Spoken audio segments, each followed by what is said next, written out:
dia, povo de Deus. Hoje é domingo, Que dia é hoje mesmo? 13 de dezembro de 2020. E nós estamos juntos para louvar e bendizer o nome do Senhor. Hoje é um dia especial, dia da Bíblia.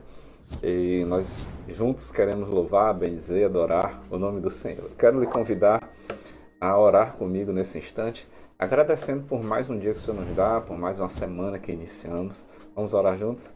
Querido Deus, muito obrigado, Senhor, por Tua bondade, por Tua fidelidade, por Teu amor, porque o Senhor nos permite estar aqui juntos para bendizer o Teu santo nome. Nós queremos Te agradecer, Senhor, por esse dia especial em que comemoramos o dia da Bíblia Sagrada. Te agradecemos, Senhor, por aqueles homens que entregaram sua vida em prol de que esse livro chegasse até nós. E Te bendizemos, Pai, porque através do Teu livro sagrado, a Tua palavra nos é esclarecida, nos é ensinada, e nós por isso Te agradecemos.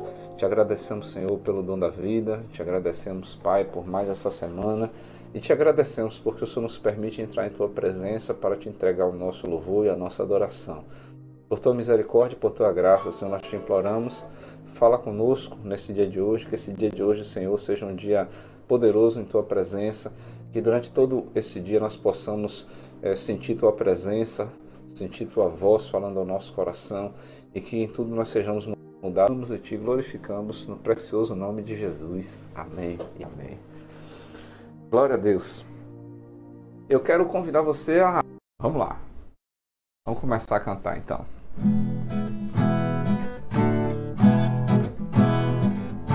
Entrai no seu santuário, seu nome levantai, entrai em sua presença, com alegria dai-lhe louvor, exaltai ao som da trombeta, com poder e harpa louvai, que a criação, obra das suas mãos, erga um louvor com o coração, porque Deus é bom, porque Deus é bom, porque Deus é bom, e eterna a sua misericórdia, porque Deus é bom.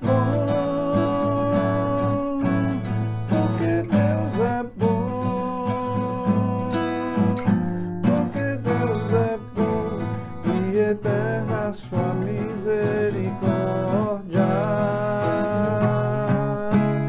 porque Deus é bom e eterna a sua misericórdia. Cristo Jesus exaltado, o grande Criador, curvai-vos perante erguei vossas mãos, levantai a voz, porque Deus é bom, porque Deus é bom, porque Deus é bom, e eterna a sua misericórdia, porque Deus é bom.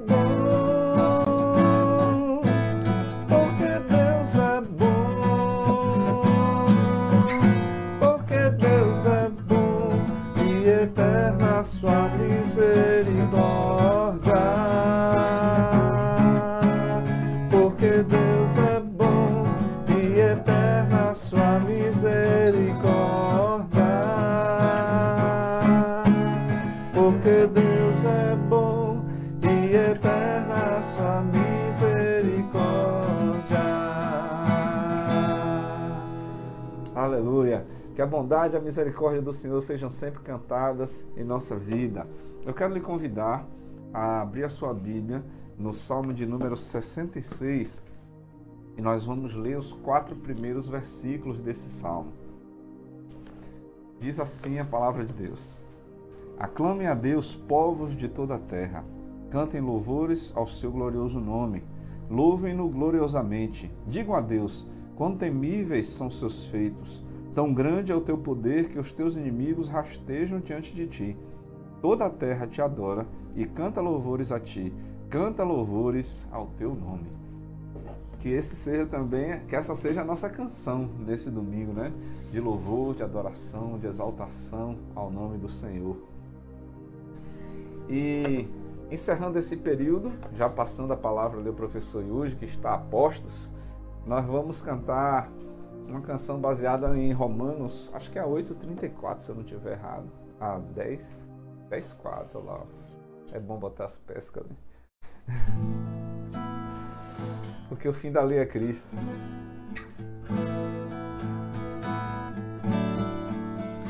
Porque o fim da lei é Cristo, para a justiça de todo que crê.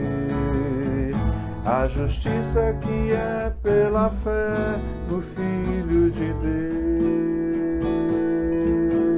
Deus, a quem Deus ressuscitou para nossa justificação.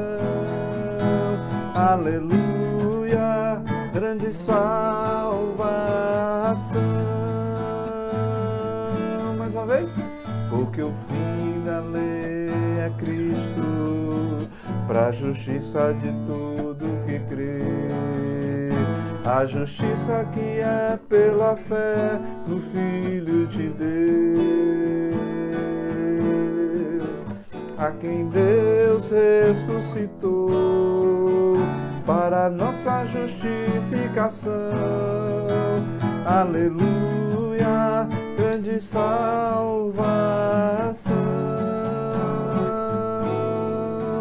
Aleluia, grande salvação.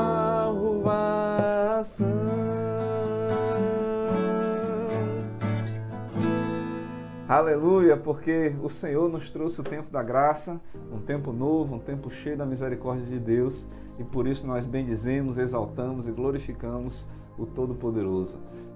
Nós estamos ali com a presença do professor Yuji conosco. Bom dia, Yuji. Tudo na paz, homem de Deus? Agora nós estamos ouvindo. Tá tudo bem, graças a Deus. Tudo certo. Seja bem-vindo, homem de Deus. Você está com a palavra. Deus possa Obrigado. agir poderosamente através da sua vida hoje. Amém. Depois de... Foi 1 ou 2 semanas de recesso, acho que foi uma só dessa vez, né? A gente vai retomar agora os estudos do Cristianismo Puro e Simples, de C.S. Lewis. E hoje a gente vai falar do 2º capítulo do livro 2, que é A Invasão. Então, antes de começar especificamente a falar sobre o livro, é um livro que é um capítulo agora que fala de guerra, né? O próprio nome sugere isso. Estamos invadindo o território inimigo. O cristianismo é a ocupação e a resistência no território inimigo. Então eu vou ler aqui o texto que está em Efésios 6, a partir do versículo 10. Quem foi embaixador do rei já sabe do que é que eu estou falando, mensageira também.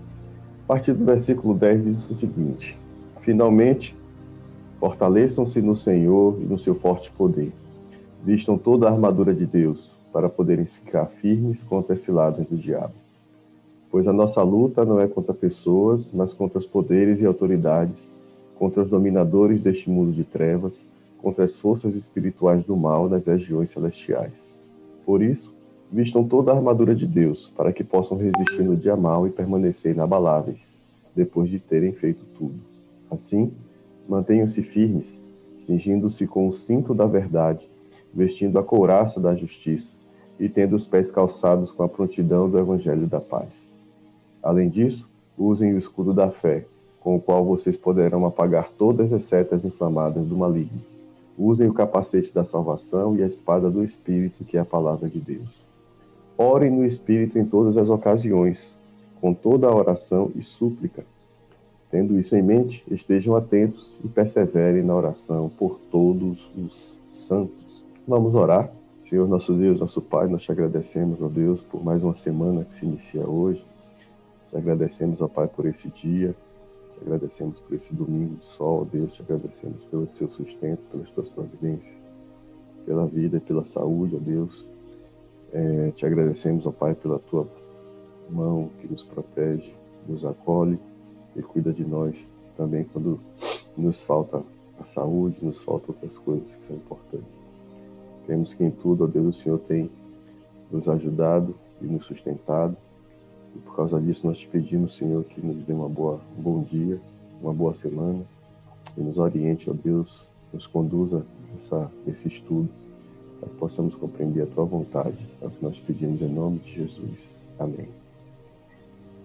Então, né, nesse texto, Paulo está claramente fazendo uma analogia entre o estabelecimento do reino de Deus e uma guerra, né? Agora ele diz que a nossa guerra não é contra carne nem sangue, a nossa guerra está nas regiões celestiais, né? Contra o maligno, que é o diabo, né? Esse texto vem muito a calhar com o que Lewis vai falar nesse capítulo, justamente porque trataremos agora dessa guerra, né? Por isso que o título do capítulo é A Invasão, e ele vai usar mais uma vez o contexto da Segunda Guerra Mundial, né, para apresentar os fundamentos do cristianismo, né, e o que de fato é o cristianismo verdadeiro, puro e simples, né? Para começar, vamos voltar aqui agora para a nossa apresentação. Ele obviamente não começa introduzindo já a questão do conflito, né, entre as forças do bem e entre as forças do mal, mas antes ele faz um panorama a respeito disso. E ele começa justamente falando da forma simplista com que muitas vezes a gente enxerga a realidade, né? Ele fala disso no primeiro livro, no primeiro capítulo, do que creem os cristãos, quando ele apresenta a forma simplista com que o ateísmo enxerga, né, a realidade, ignorando, né, qualquer outra coisa que não seja mensurável fisicamente, né? E como muitas vezes o próprio secularismo e o ateísmo ignoram que parte daquilo que eles defendem é crença, né? Uma vez eu estava acompanhando uma discussão na internet e um rapaz que estava defendendo o ponto de vista ateísta, ele dizia que eles não têm fé, eles têm convicções, né? Convicção, infelizmente para ele, convicção no sentido em que ele fala nessa discussão é fé, é crença, é crer em alguma coisa que você não pode efetivamente provar. Então a gente não tem, muitas vezes, a noção de que estamos defendendo crenças e apresentamos, sob determinadas circunstâncias, né, um comportamento religioso, né, uma visão religiosa. Obviamente que é uma religião secular, né, uma religião materialista. A metafísica dessa religião não envolve coisas sobrenaturais, mas o comportamento é religioso no sentido de que a gente enxerga aquilo como meios de salvação, né? Seja para a humanidade, seja para o nosso próprio espírito. Então ele vai apresentar esse simplismo. Veja bem, simplismo e simplicidade são coisas diferentes, né? Como o próprio título do livro diz, né, o cristianismo verdadeiro é puro e é simples, mas não é simplista. Simplista significa dizer que você está reduzindo algo que é relativamente complexo em algo que não o representa adequadamente, né? Você comparar um desenho ultra realista, né, com não digo nem uma caricatura, né, mas esses desenhos, essas animações contemporâneas, né? Tem cada desenho mais estranho do que o outro. Meus filhos assistem, tem alguns até que são divertidos, mas que são feios, são, né? Isso aí ninguém pode negar. Mas você comparar uma obra, né, de autores clássicos, renascentistas, né, como Da Vinci, Michelangelo, né, com um desenho de bolas e tiras, né?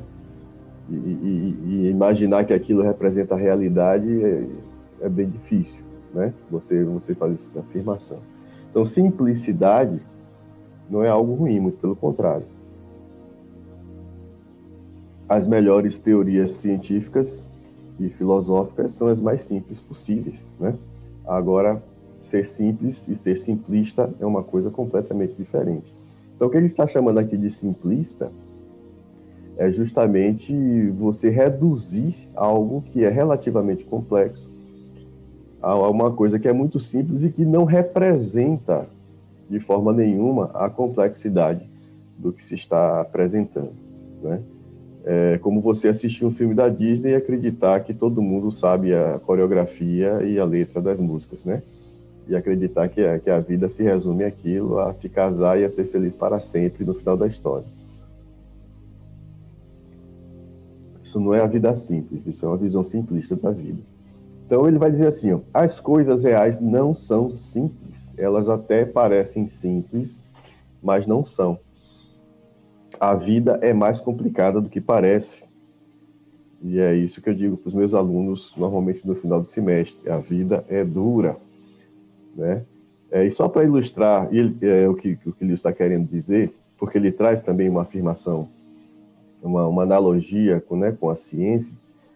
Esse senhor aqui, esse vovozinho aqui simpático, se chama William Thompson. Ele foi nomeado Lord, né, Barão de Kelvin, pela coroa britânica, e foi membro importante da Royal Society, que é a sociedade científica mais antiga do mundo, né? E em 1900, reza a lenda que, numa conferência, justamente numa reunião da Royal Society, ele fez a seguinte afirmação: atualmente pairam apenas 2 nuvens cinzentas sobre o céu azul da física. Né? Segundo a lenda, né, ele falou isso se referindo a 2 pequenos problemas que ainda incomodavam a física, mas que na visão dele e de muitos outros cientistas seriam resolvidos dentro de pouco tempo, dentro de alguns anos, e tecnicamente o trabalho da física estaria encerrado, porque não haveria mais nada de realmente impactante que precisasse ser explicado. Então, seria um trabalho do físico seria mais uma questão de ajustar as teorias, esclarecer alguns detalhes. As 2 nuvens, eu até pensei em fazer como um desses memes modernos, né? Mas acabou que eu não tive tempo nem habilidade para fazer isso. As 2 nuvens eram 2 coisas bastante simples na visão, né? Não, eu estou exagerando, não bastante simples, mas singelas. A teoria ondulatória da luz, ou seja, a ideia de que a luz é uma onda eletromagnética, né? E a teoria de Boltzmann de equipartição da energia, né? Pra vocês terem ideia, essas 2 coisinhas simples, essas 2 nuvens, né? Uma delas, a teoria ondulatória da luz, gerou aquilo que a gente chama hoje de física quântica, né? Que praticamente inaugurou uma outra física dentro da física clássica, revolucionou completamente a humanidade, né? E trouxe complicações que até hoje os cientistas se debruçam para estudar, né? Isso aqui é uma das consequências, né? Hoje, isso aqui teoricamente, né? Pela teoria, isso aqui são átomos, né? Observados por um efeito quântico chamado efeito túnel, né? E isso aqui gerou um demônio chamado termodinâmica estatística, que é outro inferno na vida de quem trabalha tentando entender a natureza. Então, 2 coisas que aparentemente eram bastante simples, muito simples, né, foram transformadas em coisas que tornaram a nossa compreensão da realidade, né, muito mais complexa. Então, a gente olha para a luz e acha que a luz é luz e acabou, sempre foi assim, sempre existiu dessa forma, né? Não há muito o que saber sobre a luz, né? Mas justamente a teoria ondulatória da luz, quando foi confrontada, né, com outras evidências que foram surgindo historicamente, deram origem a uma revolução científica que a gente chama de revolução quântica, né? Então, o mundo real, ele é bem mais complicado do que a gente gostaria que ele fosse, o que às vezes a gente acha que ele fosse. Então, ele dá o exemplo, por exemplo, de você olhar para uma mesa, achar que aquilo é extremamente simples, mas uma explicação científica para o fato de você conseguir enxergar a mesa é extremamente complexa, né? Envolve conceitos extremamente avançados, né? E até chegar nessa explicação, né, muita pestana foi queimada, muitos experimentos foram desenvolvidos, né, muitas coisas foram descobertas no meio do caminho. Então, se a vida é mais complicada do que a gente imagina, né, o que está para além da vida não pode ser simplificado, né, da forma como a humanidade normalmente faz. E ele aí traz duas visões, né? Ele já falou da visão simplista do ateísmo, e ele vai falar agora também da visão simplista do que ele chama de cristianismo água com açúcar, né? Que parece que ele está falando de 2020, né? Muito embora ele esteja falando aí dos anos 40, mas parece que ele está falando de 2020, né? Um cristianismo que não cheira nem fede, né? Um cristianismo que é simplesmente um acalanto para quem precisa de conforto espiritual, mas que não incomoda, né, quem está querendo infringir a lei moral.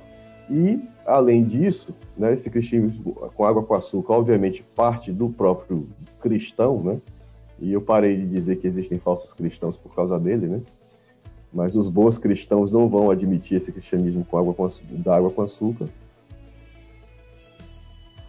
E ele vai também apresentar uma forma de criticar e atacar o cristianismo por aqueles que são anticristãos, que também é um fato extremamente atual.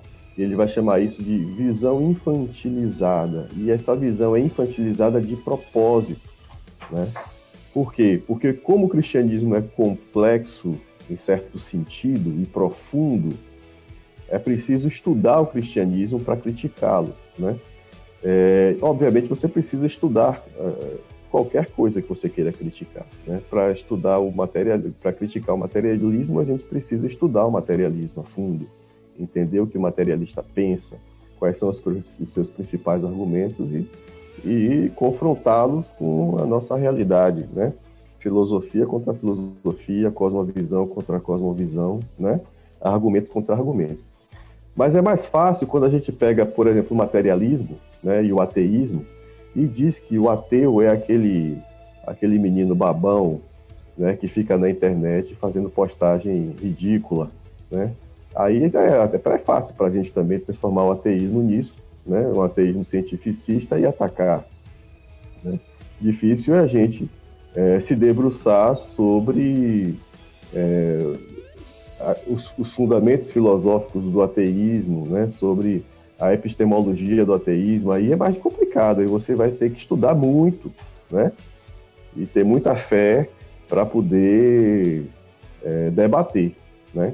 Então, isso acontece também do outro lado, né. Se pega o cristianismo, que é profundo e que tem princípios que estão aí permeando toda a sociedade, né? Nossa sociedade foi fundada sobre uma base cristã, muito embora a gente não queira reconhecer isso, muito do que hoje é atribuído ao humanismo, né, foi construído na época em que o cristianismo protestante estava dentro desse movimento humanista, né?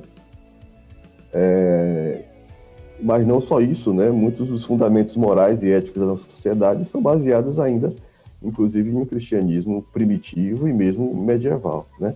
Então a gente esquece tudo isso e, por exemplo, diz que ser cristão é ser como um neopentecostal que vai para a televisão vender semente santa, né? E aí é fácil bater nesse cristianismo. Então ele vai dizer o seguinte, eu vou lhes falar de outra visão igualmente simplista, que chamarei de cristianismo água com açúcar. Essa visão diz simplesmente que existe um Deus bom no céu e tudo mais está bem, deixando de fora todas as doutrinas difíceis e terríveis sobre o pecado, o inferno, o diabo e a redenção. Ambas as visões me parecem filosofias infantis, tanto o ateísmo quanto esse cristianismo puro e simples, né? É uma negação da vida adulta. Você não quer assumir as consequências pelos seus atos, simples assim, né? Admitir isso é se tornar adulto. Por isso que ele diz que essas visões são filosofias infantis. Tem uma frase aqui do Timothy Keller, né? Se o Deus que você adora nunca discorda de você, é possível que você esteja adorando uma versão idealizada de si mesmo. Então observe como muitas vezes as divindades, né, são projeções da personalidade humana, né? Se a gente observar o panteão grego, você vai ver lá em todos os deuses gregos características que não são divinas, muito pelo contrário, características que são humanas, né? Zeus é o maior adúltero de todos os tempos, né? Ele era casado com Hera, mas tinha filho com tudo quanto era mulher, né? Hera, por outro lado, era ciumenta. Então são ciumenta e vingativa, né? Então a gente projeta nas nossas divindades, eu falo a gente como humanidade, historicamente a gente projeta nas divindades aquilo que nós queremos ou aquilo que nós enxergamos em nós mesmos, né?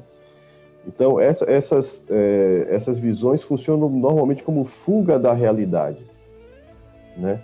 Transformar o cristianismo naquilo que a gente quer, em o Deus complacente, em o Deus que é apenas amor, mas que não tem firmeza moral, né? Por quê? Porque nós não somos seres com firmeza moral. Somos seres morais, entendemos que fazemos coisas erradas, mas não temos firmeza para seguir a nossa própria moral, né? Então essa visão deixa o ser humano livre para dar vazão sem culpa, né, àquilo que ele sabe de errado, e ao mesmo tempo tem o conforto nos momentos de dificuldade emocional. Você tem lá, né, uma frasezinha de WhatsApp que vai te botar para cima, né? Então não é um Deus que age e pensa por si próprio, é um Deus que é idealizado e que faz aquilo que eu quero que ele faça. E isso, obviamente, não é razoável, né? Eu não posso esperar que o Deus faça aquilo que eu quero que ele faça, que ele seja do jeito que eu imagino que ele deva ser, né? Se isso acontece é porque ele não é Deus, né? Uma das condições de contorno do conceito de Deus é que ele é onipotente, onisciente, onipresente, absoluto, né? Ele é um ser necessário, né? Ele é um ser não criado, né? Ele é um ser que transcendente, né? Ele está para além da nossa realidade, ele não precisa da nossa realidade para existir e não precisa da nossa aprovação para se sentir satisfeito consigo mesmo. Por isso que ele é absoluto.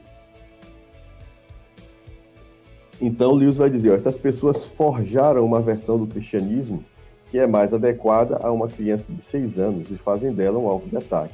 Ele está se referindo aos secularistas, né?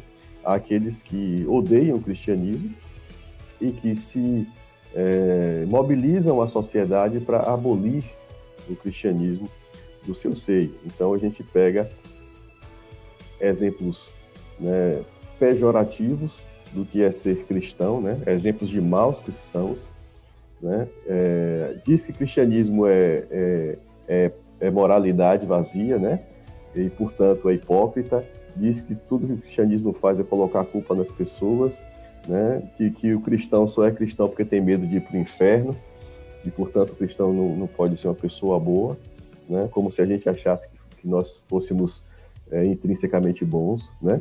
E dizem, isso é o cristianismo, vamos jogar pedra nele, né? Só que o Lewis diz que essa visão é uma visão adequada para a criança de 6 anos, né? Você está ensinando os fundamentos do cristianismo, você vai exaltar o amor de Deus, né? De acordo com a capacidade que a criança tem de entender. Ou seja, estamos, né? Parece que Lewis está escrevendo em 2020, né? Uma sociedade infantilizada, que não pode ser contrariada. Tem um vídeo bom da Porta dos Fundos, né? Que o Rafael Portugal, ele pega um cubo mágico, né?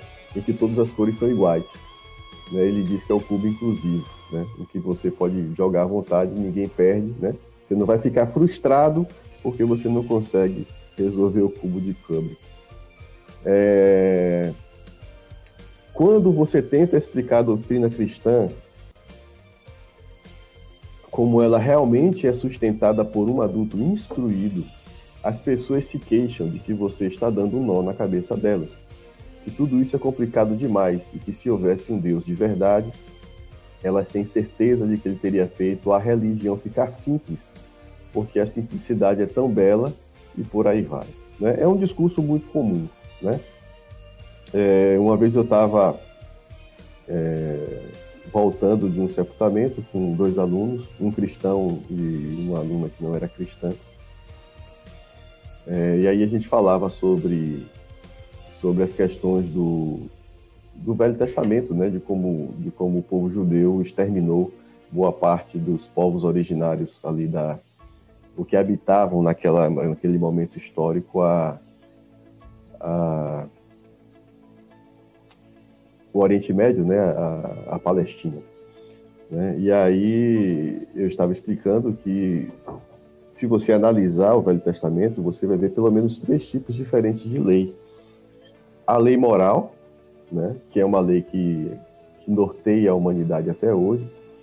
As leis civis, que são aplicáveis ao povo judeu, né, por exemplo, a guarda do sábado, o não comer carne impura, e outros tipos de rituais que são recomendados, né? E existem leis específicas, leis marciais, leis de guerra, leis de conquista, né? Que inclusive não se aplicaram ao povo judeu em outros momentos além daquele de conquista da Terra Prometida, né? E aí ela sai com essa, né? Então quer dizer que vocês interpretam a Bíblia de acordo com a conveniência de vocês, né? Como se fosse simples assim, né? Quer dizer, primeiro ela faz uma crítica ao cristianismo. Quando a gente apresenta uma resposta consistente, uma resposta que, inclusive, se você for analisar, fazer uma leitura crítica do texto, você vai chegar nessa conclusão. Então já não serve, porque eu estou querendo complicar demais, estou querendo, né, transformar o texto naquilo que eu quero dizer. Então eu interpreto de acordo com o que eu quero. Não é assim, eu tenho liberdade para interpretar a Bíblia, mas essa liberdade vem acompanhada de responsabilidade, então eu não posso simplesmente dizer o que eu quero, né? E é um retrato exato do que Lewis está dizendo. Isso acontece agora no século XXI, né? O secularismo ou o anticristianismo transforma o cristianismo, né? Cria um boneco João Bobo. Sabe o que é o João Bobo, né? Aquele boneco que você bate, vai e volta. Diz que aquilo é um cristão, ou diz que aquilo é o cristianismo, e vamos a ele, né? Ao contrário disso, o cristianismo apresenta soluções narrativas absolutamente inesperadas e anti-intuitivas. Ou seja, você não espera que alguém seja redimido dos seus pecados sem fazer nada por isso. Né? Talvez muito do que a gente sofre hoje com a pandemia é porque a principal coisa que a gente precisa fazer nesse momento, né, é diminuir as nossas atividades na medida do possível, né? Então tem um meme, né, de Bob Esponja na cama deitado, né? Então, e outra foto com ele dentro de uma trincheira, né? E obviamente que é uma piada, né? E é um exagero, mas é divertido, né? Então ele diz assim, dentro da trincheira tem um texto escrito: como os meus avós salvaram o mundo, né? E Bob Esponja depois na cama lá deitado, como eu salvei o mundo. Né? Então a gente acha que se a gente precisa de alguma coisa, a gente tem que ir buscar pelos nossos próprios meios. Se eu devo alguma coisa, eu tenho que pagar. E o próprio cristianismo não entende isso por um certo período da sua história. E até hoje, certas tradições cristãs não entendem muito bem a ideia da graça, né? Mas isso é absolutamente anti-intuitivo. Em qualquer outra religião há um preço a ser pago, né? Em sangue, inclusive, né? Se você não sacrificava um ser humano, você sacrificava um animal. Os judeus faziam isso, né? E teoricamente fazem até hoje, os que não aceitam o Cristo como o Messias. E aí, quando a gente ouve de uma pessoa que é um dos considerados um dos maiores ficcionistas do século XX, quiçá de todos os tempos, que a religião cristã não poderia ter sido imaginada, então você tem que parar para pensar sobre isso. Né? Como é que um cara que é escritor de ficção científica, escritor de ficção de fantasia, ele diz que não poderia ter imaginado uma religião como o cristianismo? Porque é fato. Né? Tem coisas no cristianismo que são anti-intuitivas, ou seja, não faz parte do senso comum, você não imagina. É quase como o livro do George R.R. Martin, né? Quando você menos espera, acontece um evento catastrófico que ninguém podia imaginar. Né? Só que o cristianismo vai além, né? Não apresenta só a desgraça, mas apresenta a redenção do ser humano. A realidade, na verdade, é algo que você não teria imaginado. De fato, você não imagina que vai sair e vai acontecer alguma coisa ruim, né? Mas acontece. E esse é um dos motivos pelos quais eu acredito no cristianismo. Trata-se de uma religião que você jamais teria imaginado. Né? As soluções narrativas do cristianismo são absolutamente inesperadas. E aí ele faz uma proposta. Vamos deixar para trás essas filosofias infantilizadas, as respostas simplistas e atacar o problema que é mais importante. Né? Por quê?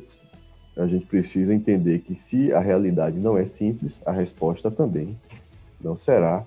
E aí ele vai apresentar o grande problema do universo da seguinte forma. O grande problema da realidade consiste em um universo que contém muito do que é obviamente mal e aparentemente sem sentido, mas que contém criaturas como nós, que temos consciência de que ele é mal e desprovido de sentido. Ele fala isso no primeiro capítulo desse livro 2, né? E a gente chamou isso de argumento da razão. Né? Se não existe sentido nas coisas, não há porquê eu me sentir desconfortável com isso. É como se eu fosse um peixe que ficasse desconfortável com a água. Né? É como se eu fosse um peixe lá cavernícola, nem sei se é essa a palavra certa, o adjetivo correto, né, que se sente incomodado com a falta de luz lá no fundo da caverna. Né? Então, se eu tenho consciência de que existe o mal, e se eu tenho consciência de que muito do que acontece na realidade não faz sentido, né? Então isso é um problema para mim. Eu preciso entender por que existe o mal e por que o mundo parece não fazer sentido. Né? E não são explicações simples, como o fato de que realmente o mundo não faz sentido, que resolve o meu problema. Isso é infantil demais. Né? E ele vai dizer que fora essas visões infantis, na qual ele inclui o ateísmo, o secularismo e o cristianismo água com açúcar, existem duas alternativas que podem ser consideradas seriamente. O cristianismo e o dualismo, às vezes chamado de dualismo maniqueísta. Né? A visão cristã diz que esse mundo é bom, mas se corrompeu. No entanto, esse mundo ainda retém a memória do que ele deveria ser. Enquanto que o dualismo vai afirmar a crença de que há dois poderes iguais e independentes por trás de tudo, sendo um poder bom e o outro poder mal. O yin e o yang, né, dentro da cosmovisão e da filosofia oriental, representam isso. Né? Popularmente as pessoas dizem, né?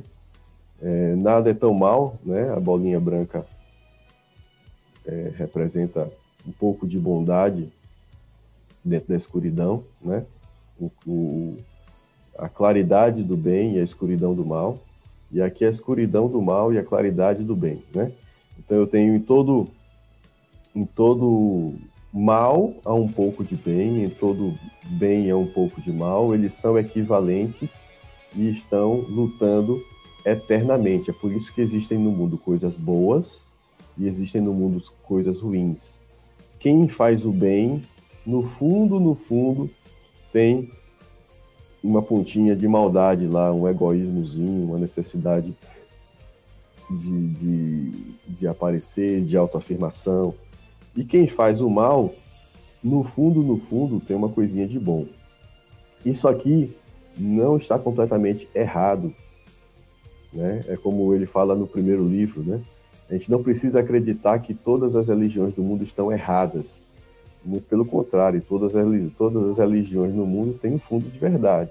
Agora, no que a minha religião, que é o cristianismo, difere das outras, eu tenho o direito de acreditar que a minha está certa e que a outra está errada, né? Então, se você exclui Deus desse círculo, isso é verdade, né? Todo ser humano, né, tem tendência a fazer coisas boas, mas no fundo tem lá, ó, a mancha do pecado, né, que nos transforma uma ação ruim ou transforma uma ação boa em má por causa da nossa motivação. E nesse mesmo capítulo ele explica que no fundo, né, dentro do mal, não é que o mal seja bom, mas o mal depende do bem, depende da bondade para existir. Qual é o problema, então, do dualismo maniqueísta?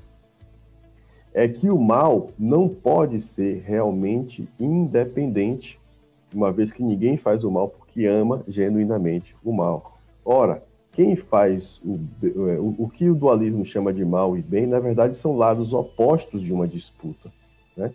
Portanto, o monismo transcendental, oriental, ele vai dizer, inclusive, que isso tudo é uma coisa só, né? Não existe mal, nem existe bem. Portanto, quem faz o mal, né, no fundo, acredita que está fazendo o bem. Quem faz o bem tem certeza que está fazendo o bem. Então, na verdade, é uma disputa, né? Mas não há, mesmo nessa compreensão de mundo, a ideia de que alguém simplesmente ama o mal e faz o mal porque acha o mal legal, né?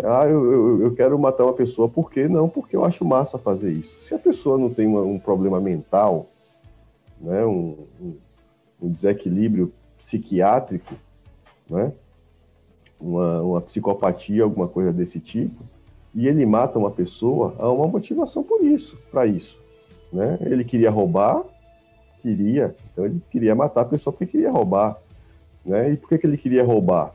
Ele queria ter dinheiro, ele queria curtir os prazeres da vida e não tinha dinheiro para isso, então ele achou por bem tomar o que era dos outros e eliminar quem se opusesse, né? Agora, experimentar os prazeres da vida é mal por si só, ter dinheiro por si só é uma coisa ruim, né? Ter poder é uma coisa ruim? Não é uma coisa boa. Agora, o mal se constitui no instante em que eu busco o bem da forma errada, da forma equivocada, né? Ou seja, só existe mal, né? Eu só consigo reconhecer o mal porque eu sei o que é o bem, né? Então, um ato mal só pode ser tipificado dessa forma porque eu tenho plena consciência do que significa um ato bom, né? Então, o mal por si só ele não é independente. Para ele existir, ele depende do bem. Assim como a escuridão, né, para ser compreendida, precisa da luz. Eu sei que está escuro porque não tem luz, né? Se eu não tivesse tido acesso à luz, eu não saberia o que era escuridão, né? As coisas não fazem sentido porque existe uma razão suprema que dá ordem ao mundo. Eu só consigo reconhecer que algumas coisas dentro da minha realidade não fazem sentido porque eu sei intimamente que o mundo tem uma razão e tem um sentido, né? Então, a dualidade ou o dualismo maniqueísta por si só não se sustenta. Esse é o grande problema do dualismo, né? Porque, inclusive, para eu dizer que uma coisa é boa e outra má, eu tenho que ter uma referência. E é por isso que ele está dizendo aqui, ó, de duas uma, né? Com relação à pergunta que eu faço aqui, o que significa dizer que um poder é bom e o outro é mau, né? Ou estamos dizendo simplesmente que preferimos um em detrimento do outro, né, que seria o monismo, né? Não existe mal ou bem de fato, né? Tudo é uma coisa só. Mas aí, por qualquer motivo, eu escolho o lado do bem. E ele diz que isso é como preferir cerveja ou cidra, café ou chá, né? Eu prefiro café, mas estou tomando aqui um chazinho que minha esposa providenciou. Mas, e gosto também de chá, viu? Na verdade, o café é um chá feito da semente do café, né? Portanto, eu gosto de chá de qualquer jeito. Mas ele disse que não há uma razão específica. É uma questão de gosto. Eu gosto do sabor do café, gosto, né, mais do sabor do chá verde do que do chá de, sei lá, de alumã. Né? Não sei se quem gosta aí de chá de alumã. Diz que é bom pra caramba. Mas o sabor não é lá dessas coisas todas. Né? Mas não há uma razão específica. Né? Eu gosto de jiló, nem todo mundo gosta, mas eu gosto de jiló. Né? Para mim, cozido sem jiló não é cozido. É uma questão de gosto, eu me acostumei com aquilo. Né? Eu não gostava de jiló quando eu era criança. Né? Até que minha orientadora, eu estava almoçando com ela e mais os colegas lá no estúdio de química, e aí ela botou jiló no prato. Dia de quarta-feira em Salvador, tá comida aquilo, todo mundo sabe que é dia de cozido, né? Ela botou jiló no prato e falou: eita, Cristina, você vai comer jiló? Ela falou: jiló é comida de adultos. Aí eu falei: não, então eu vou aprender a comer esse troço. E de fato eu aprendi, hoje eu como porque eu gosto, aprecio, né? Então você se acostuma com certas coisas e os seus gostos pessoais, né, aquilo com que você está habituado, faz definir. Né, se você vai querer beber cerveja ou querer beber vinho ou uma cidra, né? Então, isso é uma forma de você ver como mais ou menos o monismo oriental vai definir as coisas, né? Não existe o mal de fato, não existe bem de fato, né? Tudo é uma coisa só. Mas existe uma outra forma de dualidade, né? Que você reconhece que um dos lados está efetivamente errado e outro lado está efetivamente certo. Né? Os desenhos que eu assistia quando era criança, He-Man. Né? He-Man era, obviamente, o lado bom da história, Skeletor era, obviamente, o lado mal da história.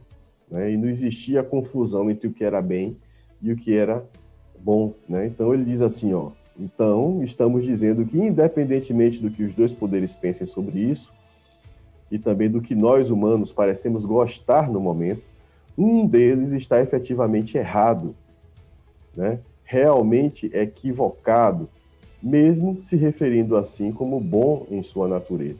E aí ele está se referindo ao fato de que quem faz o mal, muitas vezes acredita que está fazendo o mal, porque o mal é a coisa boa, ou seja, é a coisa certa. Né? O que se mostra óbvio, né, nesse caso, é que uma vez que a gente toma partido e acredita que um lado realmente é bom e outro realmente é mal, né, nós estamos colocando um árbitro entre eles. Né? Qual é o critério que eu estou utilizando para acreditar que uma coisa realmente é boa e outra coisa realmente é má? Né? E isso no Ocidente é muito claro, por mais que a gente tente se apropriar da filosofia oriental, né, no Ocidente isso é muito bem definido. Tem coisas que eu realmente vou acreditar que são más, coisas que realmente vou acreditar que são boas. Né? E conscientemente eu estou evocando aí o árbitro, né, que é a verdade suprema, que nós cristãos costumamos chamar de Deus. É ele que arbitra, e é ele quem diz o que é bom e o que é mal. O que queremos dizer ao chamá-los de bem e mal acaba sendo que um deles está numa relação harmoniosa com o Deus definitivo, isso é o bem, e o outro em uma relação equivocada, isso é o mal. Simples assim. Então não existe, né? Já que existem duas possibilidades plausíveis de encarar a realidade, a gente acaba de descartar uma, que é o dualismo. Resta-nos, portanto, o cristianismo. A nossa percepção da realidade nos diz que ninguém ama o mal pelo mal. Ele vai dizer que o mais próximo que a gente consegue chegar disso é a crueldade. Né? Mas ele também vai evidenciar duas razões para a crueldade. O sadismo, e o sádico retira uma vantagem, que é o prazer, né? E o sadismo é descrito pela psicanálise, né, como uma perversão sexual, né? Então há um tipo de prazer sexual no fazer o outro sofrer, né? E, portanto, a pessoa não é cruel porque acha a crueldade massa, né? Legal, é porque a crueldade lhe dá prazer, né? E a outra é tirar alguma vantagem, né? Por exemplo, eu sou cruel com a pessoa, além do fato de que aquilo possa me dar prazer, e aí eu sou um sádico, né? Porque eu vou ter dinheiro, vou ter poder, né? Vou ter segurança, né? A Pax Romana era estabelecida com base nisso, né? Os povos eram cruelmente subjugados para que não houvesse insurgências, e por isso você tinha o império em paz. Mas como diz a música do Rapa, paz sem voz não é paz, é medo, né? Então, nada disso é mal por si só, né? A maldade, portanto, consiste em perseguir algo que é bom usando o método errado, ou da forma errada, ou com muita intensidade, né? Não é ruim você ser rico. Agora, quando ter dinheiro é o único objetivo da sua vida, isso pode tornar você uma pessoa má, porque você não vai medir esforços, nem dosar métodos para conseguir o que você quer, né? Portanto, isso não quer dizer que a pessoa não seja má, a pessoa é inocente. Não, ela tem consciência de que é mal. Agora, a maldade, né, se manifesta sempre na negação do bem, né? Então, o mal ele não subsiste por si só, portanto, ele não pode ser uma força independente, né? Ele não tem autonomia. E repare como o conceito, né, de bem e mal, né, que é algo extremamente etéreo, né, não tem uma personificação até o momento, depois vai se transformar em algo que é pessoal, né? Vamos clarificar ainda mais este assunto. Para ser maldoso, o mal tem de existir e ter inteligência e vontade próprias, né? Quem tem inteligência e tem vontade próprias é uma pessoa, né? Agora, existência, inteligência e vontade em si são coisas boas, né? Não é ruim existir, né? Muito embora momentos de nossa existência sejam dolorosos. Não é ruim ter inteligência, muitas vezes a inteligência, inclusive a própria ciência, tenha criado coisas, né, como a bomba atômica, né? E tenha sido usado para a destruição de muitas vidas, né? Ter vontade, né? O próprio Deus tem vontade, que é a propriedade da volição, que a gente já falou no estudo sobre as doutrinas batistas, né? Então, isso por si só não é ruim. Portanto, o mal não é independente, né? E a figura do mal, o que personifica o mal do mundo é o diabo. Aí ele vai dizer, né? Você está esperando ver aquela figura com chifres, rabo, tridente? Ele diz, com relação aos chifres, ao rabo e ao tridente, eu não sei dizer se tem mesmo, né? Mas o diabo é real, né? Agora, coisas que a gente precisa saber sobre o diabo. Ele não é independente, ele não é absoluto, né? Ele não é onipotente, né? Porque ele, assim como todas as coisas, né, parte de uma criação divina que era originalmente bom. Portanto, ele não subsiste por si mesmo, né? Será que agora você está entendendo porque o cristianismo sempre disse que o diabo é um anjo caído, né? O diabo é real, ele existe, não com chifres, não com rabo, não com tridentes, né? Não sei porque ele ficou rubro-negro aqui nessa foto, pastor. Mas é como ele normalmente é representado, né? Então, isso não é o diabo que a Bíblia se refere. É uma representação pictórica medieval, né? Feita para assustar a criancinha, com certeza, né? E crianças crescidas hoje em dia usam essa figura também para ridicularizar o cristianismo, né? Mas o diabo é real, e o diabo é o mal encarnado, né? Encarnado figurativamente, né? Ele não tem carne e osso. Mas é a personificação do mal, é a pessoa que representa o mal. Eu já recomendei um livro aqui, que chama O Deus que eu Não Entendo, e tem algumas coisas interessantes que o O Christopher Wright vai falar sobre o diabo, né? Então recomendo mais uma vez que leiam sobre ele. Mas o diabo não tem autonomia, isso é a coisa mais importante, né? O livro de Jó nos mostra isso com muita clareza, né? O diabo chega até Deus, né? E pede autorização para provar a lealdade de Jó, né? Então não faz sentido a gente, inclusive, atribuir ao diabo, né, um poder que, logicamente, ele não tem. E aí ele vai trazer o cenário, né, da Segunda Guerra Mundial para representar o que de fato é o cristianismo dentro dessa realidade, né? Então aqui são Mussolini e Adolf Hitler, né? Os dois principais líderes do eixo, né? Faltou um japonês aqui, né?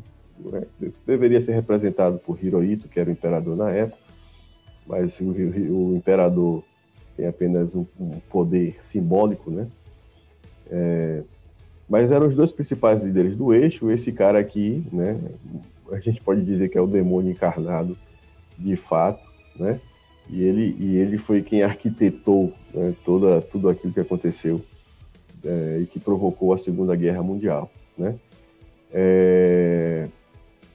E o que é que acontece na Segunda Guerra Mundial? Você tem grupos de resistência, né? Então isso aqui é uma foto dos partisãs que lutaram não só na Europa Ocidental, como no leste europeu. Muitos deles eram de origem judaica, né? Na Polônia, nos Balcãs, né? Os que conseguiram fugir do Holocausto, né? E dos campos de concentração, se organizavam em grupos de resistência, né? Esse é o grupo de partisãs.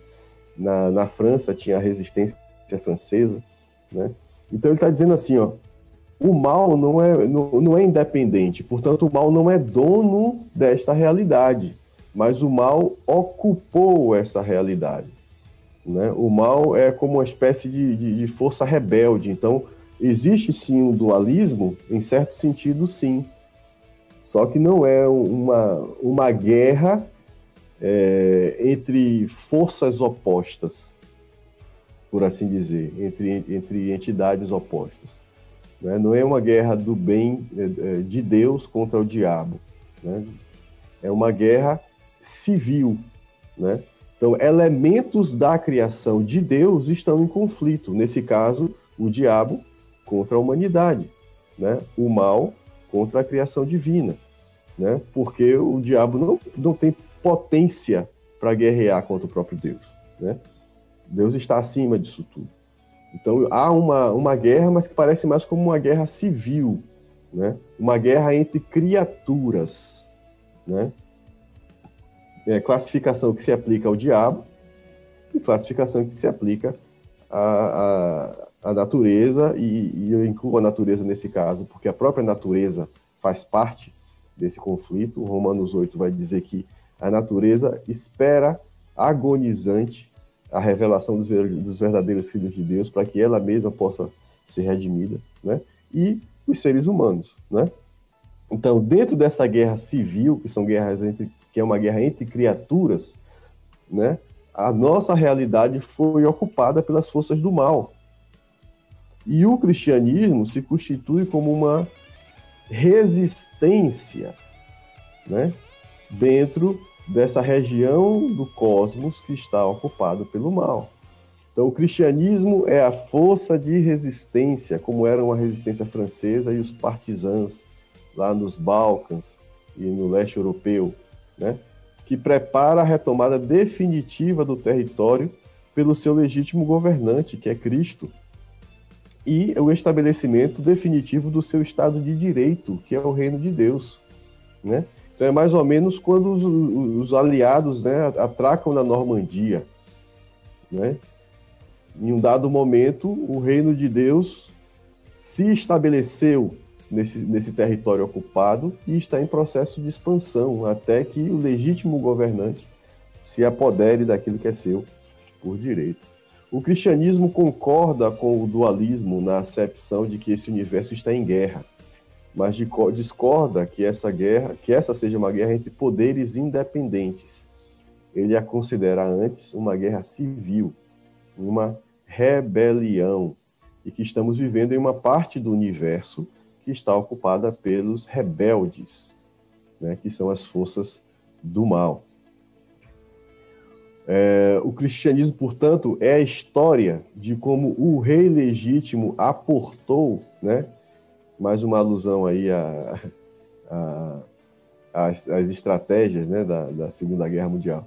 Você poderia dizer até que aportou disfarçado e nos chama para participar da grande campanha de sabotagem a esse reino, a esse governo rebelde e maligno, né? É interessante que isso fazia parte da estratégia dos partisãos e fez parte, inclusive, da campanha aliada na Europa, né? Surgem nessa época os pelotões de paraquedistas. Então, a principal função dos paraquedistas era saltar atrás das linhas inimigas, em uma condição extremamente desfavorável, e sabotar a defesa inimiga para quando o ataque frontal acontecesse, né?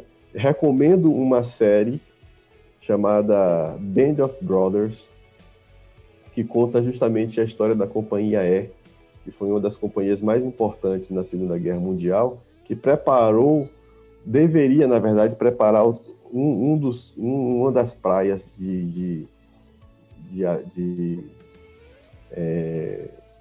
em que os aliados iam aportar, né? Mas deu tudo errado. Foi justamente a praia de Omaha, em que teve o maior número de baixas aliadas, né? Mas baseado em fatos reais, né? Tem um livro que conta essa história também. Mas entender o que a Companhia E fez durante a guerra é mais ou menos entender o que o cristianismo faz nessa luta histórica, né, entre os rebeldes, né, e a resistência, que somos nós, né? Agora, a história vai ter fim, né?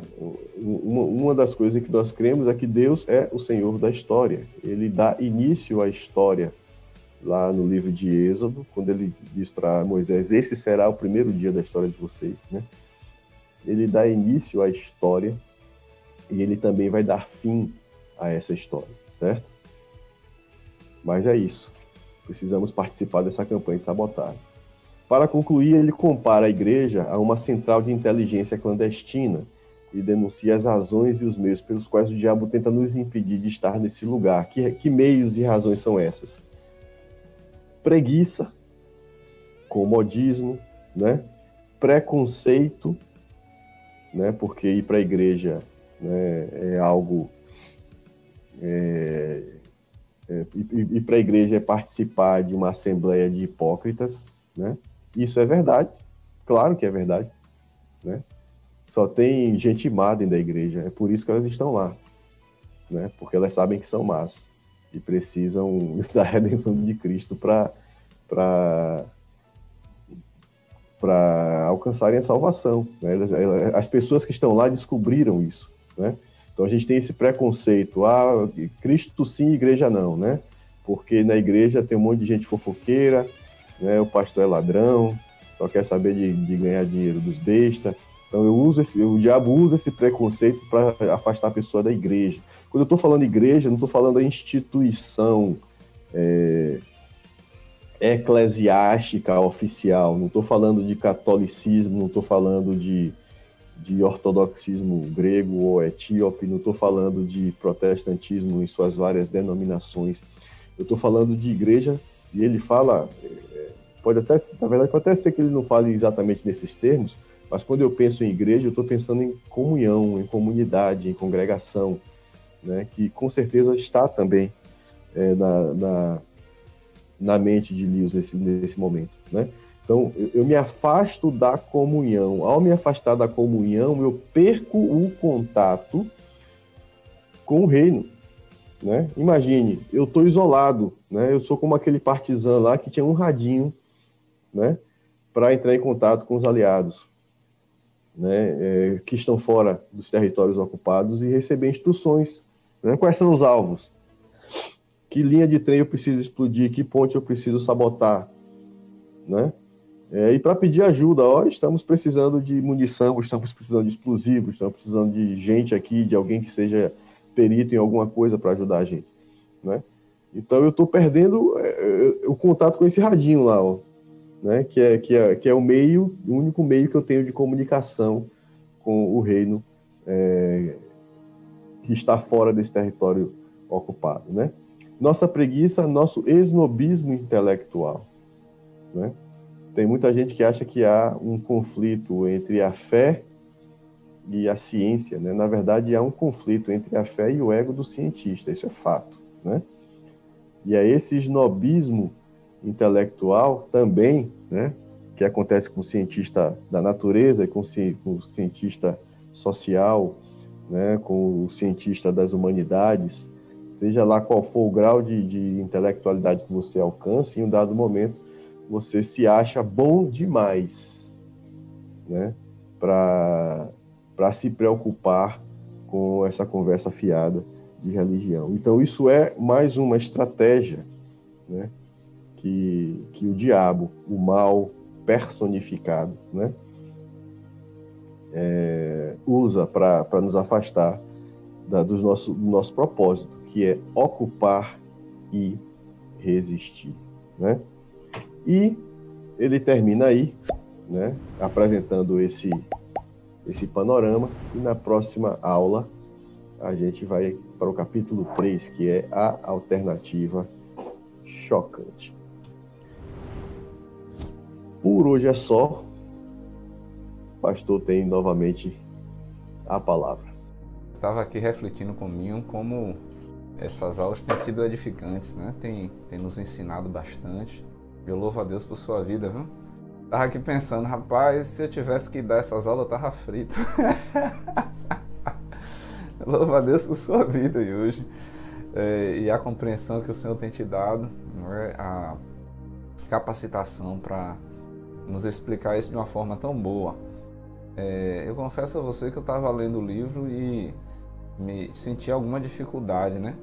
E eu pensando, rapaz, se esse é o livro mais fácilzinho assim que ele tem, eu já estou até com receio de pegar os outros.